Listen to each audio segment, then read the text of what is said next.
अस्सलाम वालेकुम मेरी प्यारी सी यूट्यूब फैमिली, कैसे हैं आप सब लोग। मैं बिल्कुल ठीक ठाक हूँ, अल्लाह का शुक्र है जनाब। और आज फिर से है बॉनफायर नाइट और हम लोग गए थे बाहर फायरवर्क्स वगैरह देखने के लिए। और यहाँ पे काफ़ी ज़्यादा बड़ी फायर लगाते हैं, बहुत ही वो प्यारी लगती है, वो भी मैं आपको दिखाऊंगी। अच्छा, ये दिन मेरे लिए बहुत ज़्यादा यादगार इस वजह से भी है, बहुत ज़्यादा पसंद मुझे इस वजह से भी है क्योंकि मेरा फर्स्ट व्लॉग जो मैंने अपलोड किया था वो इसी दिन मैंने बनाया था। और मैं बॉनफायर पे इसी जगह पे गई हुई थी और यहाँ पे आके मैंने फिर वीडियो बनाई थी। अगर कोई मेरा सबसे पहला व्लॉग जाके देखे तो वो इसी दिन बना हुआ है। तो इसलिए फिर यह है कि मुझे ये दिन वैसे बहुत अच्छा लगता है, मेरे चैनल के साथ इसकी बड़ी अच्छी यादें हैं। अच्छा जनाब, पहले तो हम ना गए लेट थे काफ़ी, लेकिन हम वॉक करते करते करते करते हम ना सबसे आगे पहुंच गए थे जहाँ पे मेन ये फायर दिखाई देती है। 10 से वो 1 तक काउंट करते हैं, उसके बाद ये फायर जो है वो ऑन हो जाती है। काफ़ी ज़्यादा बच्चे आए होते हैं, इंजॉय करते हैं, बड़े बच्चे खैर सारे बहुत इंजॉय करते हैं। मैं ख़ुद बहुत ज़्यादा इंजॉय कर रही थी। और ये फायर जो है ना ये इतनी तेज़ हो रही थी, मेरे हस्बैंड मुझे कह रहे थे थोड़े से पीछे होके खड़े होइए ना, ये ज़्यादा भड़क जाए तो अब पीछे हो जाए थोड़े से। लेकिन वो काफ़ी फासले पे है, मतलब यहाँ इतने करीब नहीं है, लेकिन इसकी तपश इतनी ज़्यादा थी कि इतनी ज़्यादा सर्दी में भी ना सारा पार्क वार्म हो गया था। और फिर बच्चे जो है वो कोट उतार रहे थे, इतनी ज़्यादा नाइस लग रही थी ये, मतलब इतना नाइस हो गया था और अच्छा भी लग रहा था। अच्छा, यहाँ पे ना स्टॉल्स भी लगे होते हैं, फूड्स वगैरह के भी स्टॉल होते हैं। हलाल फूड में मतलब इतनी कोई वैरायटी नहीं होती, लेकिन हॉट चॉकलेट हो गया, डोनट्स हो गए, इस तरह की चीज़ें जो हैं वो काफ़ी ज़्यादा मिल जाती हैं। क्राउड आप देख सकते हैं, ये इतने ज़्यादा लोग मतलब ये एक ही पार्क में आए हुए हैं क्योंकि यहाँ पे सबसे अच्छा फायरवर्क्स होता है और यहाँ पे सबसे अच्छा ये जो फायर लगाते हैं ना सबसे अच्छे लगाते हैं। तो इसलिए फिर ज़्यादा रश जो है वो यहीं पे होता है, तो हम लोग भी यहीं पे ही आते हैं, बहुत ज़्यादा इंजॉय करते हैं, बहुत अच्छा लगता है यहाँ पे आके। और अच्छा, मुझे ना काफ़ी ज़्यादा सर्दी लगती है, इसलिए मैं कोट भी पहन के गई थी, साथ में मैंने स्कार्फ़ लिया हुआ था, साथ में टोपी पहनी थी, साथ में ग्लव्स लेके गई थी।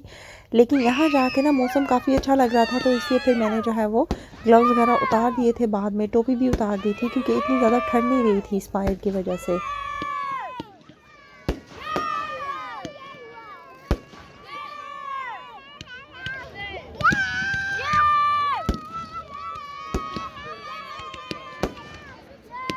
यहाँ पे बच्चों ने जो शोर मचाया हुआ है, इससे आप अंदाज़ा तो लगा सकते हैं कि बच्चों ने कितना ज़्यादा एंजॉय किया था। अच्छा, यहाँ पे इन लेके जाने का ये बिल्कुल मकसद नहीं होता कि हम यहाँ के कोई जो कल्चर है वो बच्चों को सिखा रहे हैं या कुछ ऐसा। ये सिर्फ बच्चों की इंजॉयमेंट के लिए होता है। और यहाँ पे इसके बारे में कुछ बच्चों को नहीं पता होता कि ये क्यों मनाया जा रहा है, ये क्या हो रहा है यहाँ पे। अब इतने ज़्यादा फायरवर्क्स होते हैं और फिर बच्चे जो है और तो कोई यहाँ पे दिखाई देता नहीं है। तो इस तरह का कोई इवेंट होता है तो मैं बच्चों को ले जाती हूँ और बच्चों को दिखाती हूँ। अपने बच्चे हम लोग ज़्यादा मतलब होते हैं देसी, कोई मेरी फ्रेंड्स होंगी उनको मैं कहूँगी चलो आज सारे इकट्ठे जाते हैं, तो बच्चे यहाँ पे इंजॉय कर लेते हैं। और मुझे खुद बहुत ज़्यादा अच्छा लगता है फायरवर्क्स देखना, तो मुझे वैसे ही बहुत पसंद है। तो बस मैं इस नाइट का इतना बेसब्री से वेट करती हूँ और मैं जहाँ कुछ स्पेशली देखती होती हूँ, मुझे बहुत अच्छा लगता है फायरवर्क्स को देखना। तो इसलिए कोई बहुत ज़्यादा जो रिलीजियस लोग होंगे, प्लीज़ आप लोग बिल्कुल इस चीज़ का माइंड मत कीजिएगा, बच्चों को बिल्कुल भी नहीं पता है इस बारे में। और वैसे एक बात मैं आपको बताऊँ, यहाँ पे ना स्कूलों में भी बच्चों को बताते हैं, लेकिन जब मेरे बच्चे घर पे आते हैं ना तो मैं अपने बच्चों को उस बारे में डिस्कशन भी करती हूँ और बच्चों को बताती भी हूँ। छोटे बेटे को तो खैर अभी बिल्कुल भी इस बारे में कुछ भी नहीं पता है, लेकिन रेहान जो है वो क्वेश्चंस करते हैं, तो फिर मैं उनको अपने तरीके से समझा लेती हूँ जितना मुझे समझ में आता है कि बच्चे को बताना। हम लोग जितने भी प्रदेश में रहते हैं ना, हमें इन चीज़ों का बहुत ज़्यादा ख़्याल रखना पड़ता है और बहुत ज़्यादा स्ट्रिक्टनेस भी नहीं करनी पड़ती है अपने बच्चों के ऊपर, ताकि ऐसा ना हो कि हमारी स्ट्रिक्टनेस की वजह से बच्चे हमारे हाथों से निकल जाएं। क्योंकि जिस काम से बच्चे को ज़्यादा सख्ती से मना किया जाता है ना, तो बच्चा उस काम की तरफ ज़्यादा अट्रैक्ट होता है।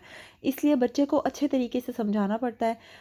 मैं अपने बच्चों को, जैसे क्रिसमस भी होता है तो स्कूल में जो भी क्रिसमस के इवेंट्स होते हैं तो बच्चे वहाँ पर भी जाते हैं और वहाँ पे सेलिब्रेट भी बच्चों के साथ, मतलब जैसे पार्टीज़ वगैरह होती हैं वो उस पार्टी में भी जाते हैं।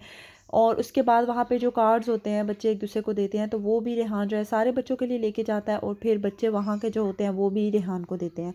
लेकिन फिर क्रिसमस का कोई डेकोरेशन घर पे मैं नहीं करती हूँ और ना ही तो मैं अपने बच्चों को कोई क्रिसमस के लिए स्पेशल प्रेजेंट देती हूँ।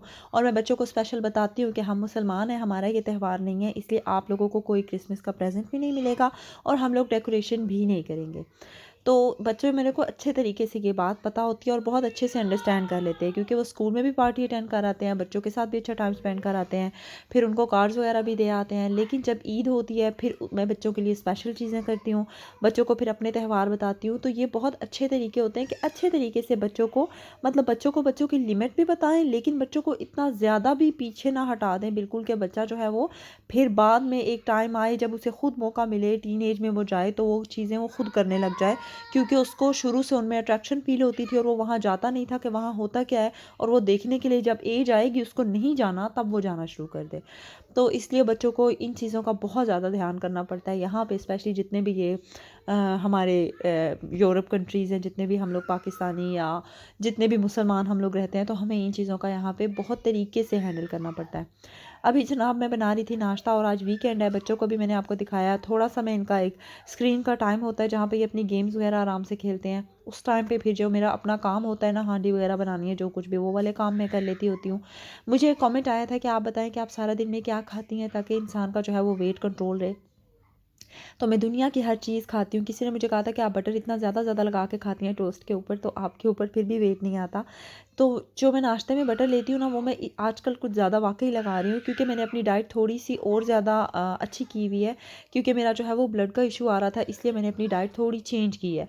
नॉर्मली जब भी मैं नॉर्मल हालात में होती हूँ, तो वेट के ऊपर मैं इस तरह से तवज्जो करती हूँ कि मैं दुनिया की हर चीज़ खाती हूँ, लेकिन लिमिट में रह के खाती हूँ। उसके बाद मैं कावा लाज़मी पी लेती हूँ 1 कप दिन में, और एक्टिव बहुत ज़्यादा रहती हूँ, चलती फिरती रहती हूँ। तो आप वॉक करें, वॉक के साथ भी वेट काफ़ी अच्छा कंट्रोल हो जाता है। और दूसरा, अपना पोर्शन कंट्रोल करें, पोर्शन के साथ बहुत फ़र्क पड़ता है। अगर आप बड़ा पोर्शन खाते हैं, मतलब दिन में 3 पोर्शन खाते हैं और बड़े पोर्शन खाते हैं, तो आपके ऊपर वज़न ज़्यादा चढ़ेगा। उसकी बनस्बत अगर आप दिन में 6 पोर्शन खाएँ और छोटे खाएँ, तो उससे वेट नहीं आता। मैं आती हूँ दूसरे कमरे में, बच्चों की आवाज़ आ रही है, कुछ हो रहा है, मैं वापस आके बकाया वॉइस ओवर करती हूँ।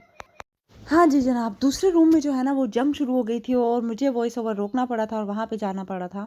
अभी मैं नेल पेंट जो है वो उतार रही थी, और आज मेरे जो है वो कॉटन वूल ख़त्म हो गया हुआ है, तो काफ़ी मुश्किल हो रही है नेल पेंट उतारने में, क्योंकि आपके पास अगर कॉटन वूल होता है तो उसके साथ बहुत आसानी से जो है वो उतर जाती है। एक ही दफ़ा आप बस नेल रिमूवर लगाते हैं तो सारी नेल पॉलिश उतर जाती है।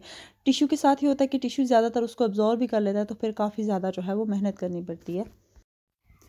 आजकल जनाब पता नहीं क्यों मेरी वीडियो बनाने का दिल ही नहीं करता। सारा दिन बस मैं इधर उधर बैठी रहती हूँ लेज़ी बन के, और फिर जो है बस वीडियोज़ उधर ही रह जाती हैं। और अभी मैं सोच रही हूँ कि मुझे ना अपनी रूटीन को दोबारा से कुछ सेट करना पड़ेगा वीडियोज़ के लिए, ताकि जो है वो मैं रेगुलर वीडियोज़ बना सकूँ। और जब वीडियो अपलोड करने का दिन आता है ना, तो मुझे याद आती है कि आज तो मेरा वीडियो अपलोड करने का दिन था और मैंने कोई वीडियो बनाई नहीं होती।